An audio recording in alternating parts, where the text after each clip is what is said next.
ठहरो, कोई जरूरत नहीं पुलिस को मेरे दरवाजे पर बुलाने की।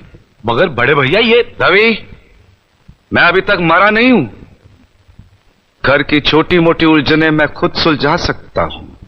साहब जी इन्हें डांटिए, अभी का अभी डांटिए।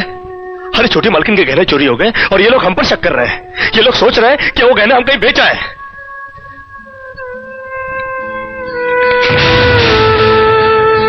बाकी के रुपए कहां हैं कृष्णा? क्या पूछा आपने साहब जी? मैं पूछ रहा हूं कि बाकी के रुपए कहां हैं? ये आप पूछ रहे हैं साहब जी अपने कृष्णा से? देखो कृष्णा, गलती हर इंसान से होती है। तुम मुझे सही सही बता दो कि गहने तुमने कहां बेचे, मैं तुम्हें कुछ नहीं कहूंगा। अब कहने के लिए बाकी क्या है साहब जी? एक छोटा सा सवाल पूछ के आपने बहुत कुछ कह दिया है साहब जी। कृष्णा, बात को आगे मत बढ़ाओ। बात आगे बढ़ चुकी है साहब जी, बात आगे बढ़ चुकी है। अब तो आप पुलिस को ही बुलाइए। वो जब हमें कुत्ते की तरह मार मार के हमसे पूछेगी ना, अब तो हम तभी बताएंगे कि हम गहने कहां बेच कर आए साहब जी। मत कहो मुझे साहब जी। इसी साहब जी की इज्जत आज तुमने मिट्टी में मिला दी। क्या कुछ नहीं किया था मैंने तुम्हारे लिए, उसका मुझे तुमने ये बतला दिया। अरे भैया ये क्या? अरे हट जाओ ज्योति। जिस दिन मेरी फैक्ट्री जलकर राख हो गई थी और मैं बर्बाद हो गया था, मुझे उतना दुख नहीं हुआ था कृष्णा जितना आज हुआ जब तुमने इस घर में चोरी की है।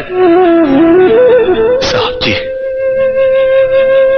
बचपन में जब हमारे माँ बाप मर गए थे ना और हम अनाथ हो गए थे ना, तब भी हमें इतना दुख नहीं हुआ था जितना दुख हमें आज हुआ है जब आपने हमें चोर कहा साहब जी।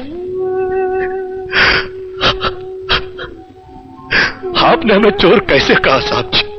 और ज्यादा सफाई देने की जरूरत नहीं है। दूर हो जा, मेरी नजरों से दूर हो जा।